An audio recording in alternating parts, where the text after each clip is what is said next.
vamos agora iniciar mais uma aula de História do Brasil, falando sobre a República Velha no Brasil, a Primeira República, abordando as questões relacionadas aos movimentos sociais de contestação que ocorreram no período. O primeiro deles é o cangaço, que através da luta armada no Nordeste canalizou de forma bem radical as submissões políticas e a total miséria e abandono da população de baixa renda naquela região. Os cangaceiros, cuja ação vem do princípio do século XX até os anos 1930, utilizam a chacina, a destruição, os saques para expressar sua insatisfação diante da realidade, espalhando o terror por onde passavam. Mas, a partir de uma análise mais recente e profunda do fenômeno, sobre a ótica das populações submissas, é claro, percebe-se um forte cunho político-social em suas ideias e atitudes. E é bom lembrar que muitos cangaceiros acabavam atuando a favor de fazendeiros, se envolvendo com políticos e, portanto, acabavam se enquadrando no contexto do período, sobre essa ótica de luta armada no interior do Nordeste. O bando de Lampião e Maria Bonita, que atuaram de 1918 a 1938, torna-se o símbolo maior do cangaço, que marca o Nordeste da República Velha, chegando até os primeiros anos da Era Vargas, época em que é destruído porque toda a realidade brasileira havia mudado na época e não havia mais espaço para a atuação desse tipo de grupo. Um aspecto importante para trabalhar os cangaceiros é considerá-los se foram heróis ou vilões. Muita gente, muitos filmes acabam colocando os cangaceiros como sendo Robin Hoods do Nordeste. No entanto, existem outros que interpretam eles como simples e reles bandidos que atuaram no período. O que eles são de fato? De uma maneira geral, eles foram, de certa forma, as duas coisas. Talvez mais um banditismo social do que necessariamente um herói social.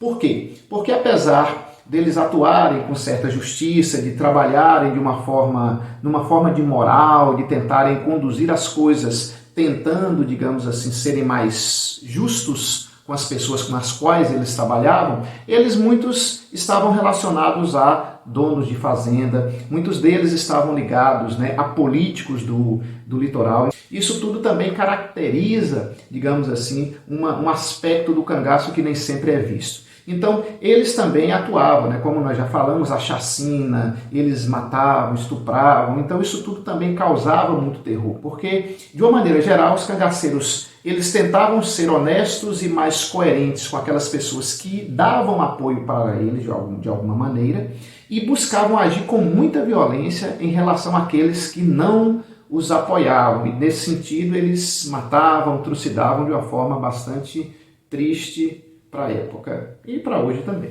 A Revolta de Canudos, ocorrida no sertão da Bahia entre 1893 e 1897, bem como a Guerra do Contestado, ocorrida em Santa Catarina e Paraná entre 1912 a 1915, são exemplo de lutas que, apesar de um fundo religioso e por isso são considerados movimentos messiânicos, têm enfoque social, voltados, por exemplo, para a distribuição de terras onde esses beatos atuavam.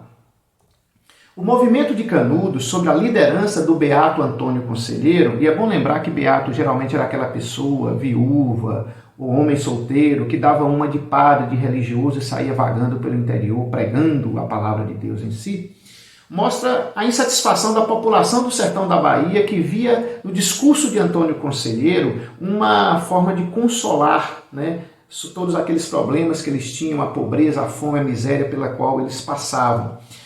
O Antônio Conselheiro também acabava usando um cunho político nos discursos que ele colocava, questionando a cobrança de impostos, a exploração da mão de obra, então ele também acabava aglutinando as pessoas em torno de si por conta desse discurso. Mostra também que a elite do interior do Nordeste na época, diante da perca de mão de obra, acabou usando a força para tentar se opor a movimentos como o de Antônio Conselheiro.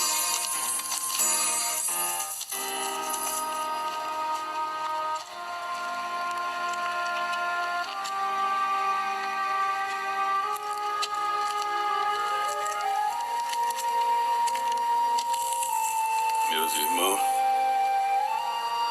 Eu andei mais 1000 léguas nesse sertão.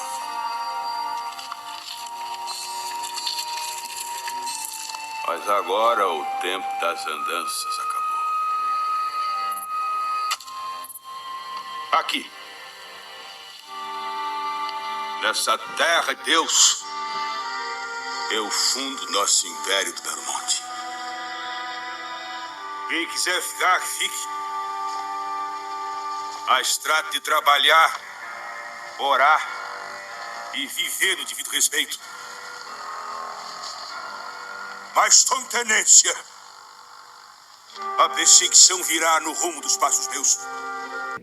Por isso, todo o movimento começa a ser acompanhado pelas tropas municipais, regionais e federais, com o intuito de acabar com a aglomeração que chegou, segundo alguns historiadores, a ter 15 mil habitantes, mas existem outros que dizem que pode ter chegado a 25 ou 30 mil pessoas.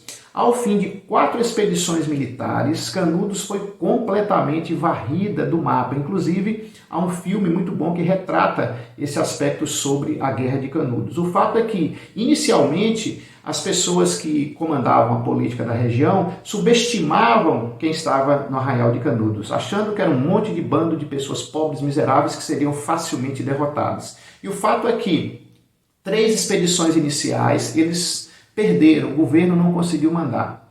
O resultado foi que a última e 4ª expedição, onde o exército com força e com canhões e soldados bem armados, formando acampamento, acabam promovendo uma guerra. E aí sim, eles conseguem derrotar o movimento que marcou a história. Já o contestado, que ocorre numa região limítrofe entre Paraná e Santa Catarina, que não havia definição ainda desse limite territorial, e por isso era uma área contestada tanto pelo Paraná quanto Santa Catarina, foi chamado aí de movimento do contestado por conta disso. A partir de 1911, a empresa norte-americana Brazil Railway Company expulsa camponeses de terras valorizadas e os submete a um trabalho subhumano, bem explorado, da madeira da região e na construção da ferrovia. Então, a ideia foi a seguinte: o governo, por não ter todo o dinheiro necessário, queria construir uma ferrovia que ligasse o Rio Grande do Sul a São Paulo.